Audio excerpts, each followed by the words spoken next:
ده پروسه سیاسی هم هرما کردستان هم یا عراق دا جیل پشتی سال 2003 یکم هلویست پارتی دموکراتی کردستان کو بوی آوایی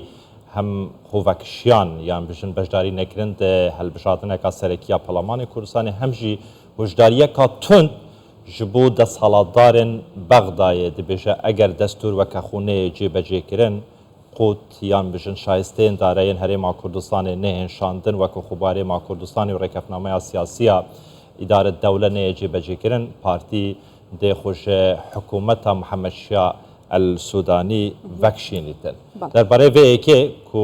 کاربدان زور هم لسر آسته ناف هم لسر آسته در و اوتی چاوره کرند سبه روژی داشی کاربدان هشتا مزن تر ببن من میوانه که برس انتفاض قنبر سروکی لجنه پاراستنا کرد لواشنطن دید گلمه دا بیتن برس قنبر شواش تو بخیراتی جبو کردستان 24 دست بی که بزان بین يعني نرخاندن اواش بو هلوست پارتی دموکراتی کردستان چیه دیوید دمیدا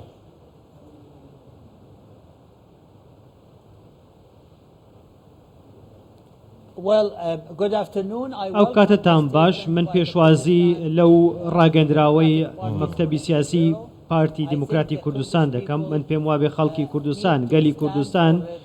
پێویستە بەرگەی لە مافەکانی خۆی بکات دەنگی هەڵبڕێ بۆ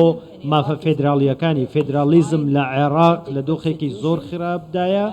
بەڵام وەک لە دەستوردا باسکراوە و سەرۆکی ئەم کۆمارەیە کە کۆماری عێراقکە کە دەستور بپارێزێ فێدرالیزم بپارێزێ دادگای باڵا نادەستوریە و بە گوێرەی مادەی 66 و 67 دەستوری هەمووشەی عێراق پارلەمان دەبێ دادگای باڵا هەڵبژێرێ بەڵام ئەمە لە پەرلەمان هەڵ نەبژێردراوە و دەنگیشی پێ نەدراوە کەواتە نادەستوریە و هەموو ئەم بڕیارانەی ئەم دادگایە نادەستورین بۆیە من پێم وایە زۆر گرنگە کە ئەوەی کە ڕوویدا و دەست لە کارکێشانەوەی دادوەر عەبدوڕەحمان زێباری بڕیارێکی ڕێز لێ گیراوە و لە کاتی خۆیدایە و ئاشکرای کرد کە ئەم دادگایە چەندە نادەستوریە و چەندە نایاساییە و ئەو بڕیارانەی کە دەری کردوون هەمویان بۆ دژی گەلی کوردستان بوون. بەڕێز قەمبەر دەمەوێت ئەو پرسیارە بکەم لەسەر بەڕێوەبردنی سیستەمی سیاسی لە عێراق ئێستا کێ حکومی عێراق دەکات کارنامەکەی سوودانی کە بە تەوافق پێکێنراوە و نووسراوە یاخود چەکشەکەی دادگای فیدراڵی یاخود نەخێر جیاواز لەمانە عەقڵێتێکی هەرێمایەتی هەیە لە دەرەوە حکومی عێراق دەکات.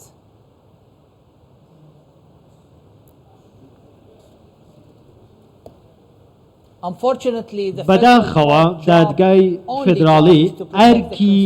پاراستنی دەستورە لەگەڵەوەشدا ئەم دادگایە کە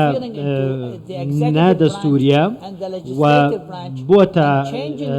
یاسادانەر و دەستوری گۆڕیوە بە شێوەیەکی نایاسایی و نادەستوری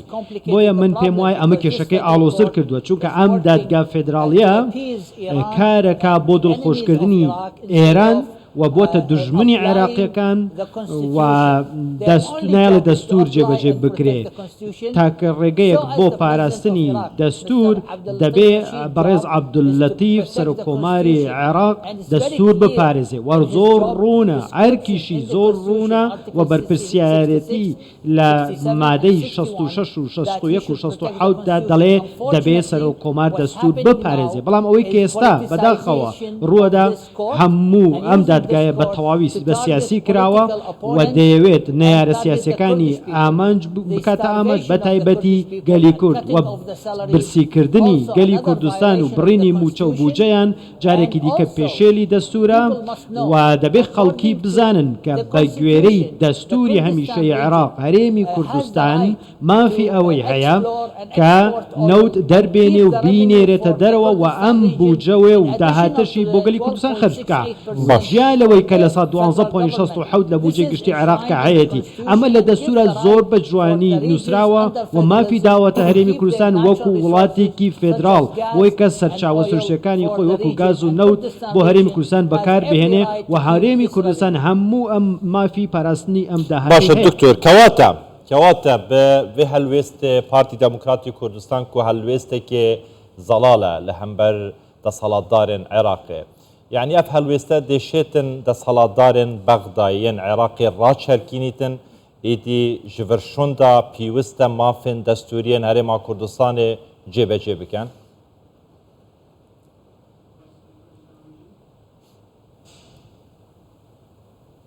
Look, I worked in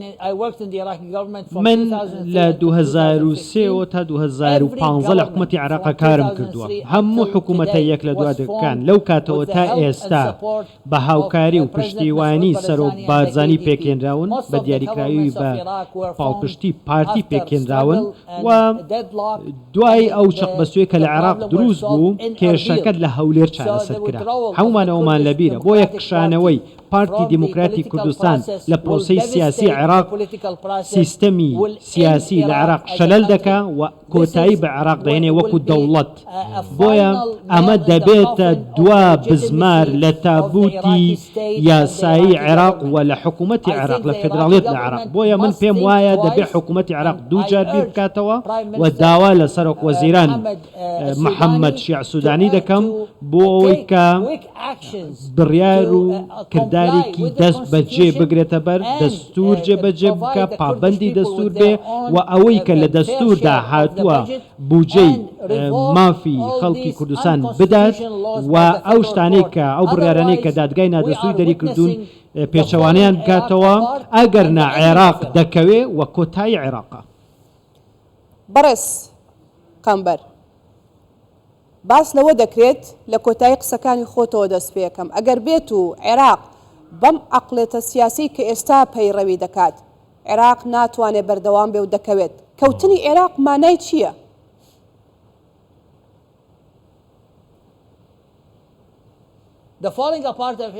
کەوتنی عێراق واتە دەستور تاکە دۆکیومنت و بەڵگەیەک هێمە هەمانە کە ڕێز لێگیراوە و دەنگی پێدراوە پەسەند کراوە لە ڕێفراندۆمێکە لە 2005 هەموو عێراق دەنگی پێدا و پەسەندی کردووە و ئەمە هەموو بابەتە سیاسی و کۆمەڵایەتیەکان لەم دەستورەتە جێیان کراوەتەوە لەسەری ڕێککەوتوین ئەگەر ئەم دەستورە ڕێزی لێ نەگیرێ و بخرێتە لاوە هەڵپە سێردێ وەکەوەی کە لە چەرمانگی ڕابردوودا بینیومانە ئەمە کۆتایی فێدرالیزمە کۆتایی دەستورە لە عێراق واتە هیچ شتێک نییە عێراق کۆ بکاتەوە بێجگە لەم دەستورە و خەڵکی کوردستان گەلی کوردستان و لایەنە سیاسیەکان و خەڵکی عێراق بەشداریان کردووە لە نووسینەوەی ئەم دەستورە دەنگیان پێداوە پەسەندیان کردووە ئەم دەستورە وە کۆتایی هاتن بە فێدرالیزم کۆتایی هاتنی عێراقە چونکە پێچەوانەی ئەمە ئەبێتە سنتەرگەرا واتە ئەگەڕێنەوە بۆ پێش 2003 و دەوڵەتێکی شکست خواردوو دەمێنێتەوە وەک پێشتریش وتومە چرچل لە 1921 کاتێک کە عێراق پێکێندا دەڵێ سەرکردەکانی عەرەب لە بەغدا سوپای عەرەب بەکار ئەهێنن بۆ بێڕێزیکردن بە کورد و هەروەها داواکاریەکانی کورد 100 و ئەوەندە ساڵ لەمەوە پێش چێرچل پێشبینی کردووە کە ئەمە ڕووەدا وا ڕوویدا بۆیە فێدرالیزم کۆتا چارەسەرە بۆ عێراق ئەگەر فێدرالیزم کۆتایی بێ عێراق کۆتایی دێ زۆر باشە بەڕێز قەمبەر یعنی ئەم هێشتا زەڵالتر باغ بین کیە لە بەغدایە یان لە عێراقێ ڕێگرە لە هەمبەر جێبەجێکردنا مافین دەستوریên هەرێما کوردستانê یعنی محەممەد شیع ئەلسوودانی ینی نایکەتن یان مافین دەستوریên هەرێما کوردستانê نادەتن یان سەبەبە ji دەرخستنا وان بڕیارên ku dijî qewariya siyasî Herêma Kurdistanê têne derxistin hem ji lanekî dîkê ev denge kîne li Bexdayê durust bûyne dijî îradeya gelê Herêma Kurdistanê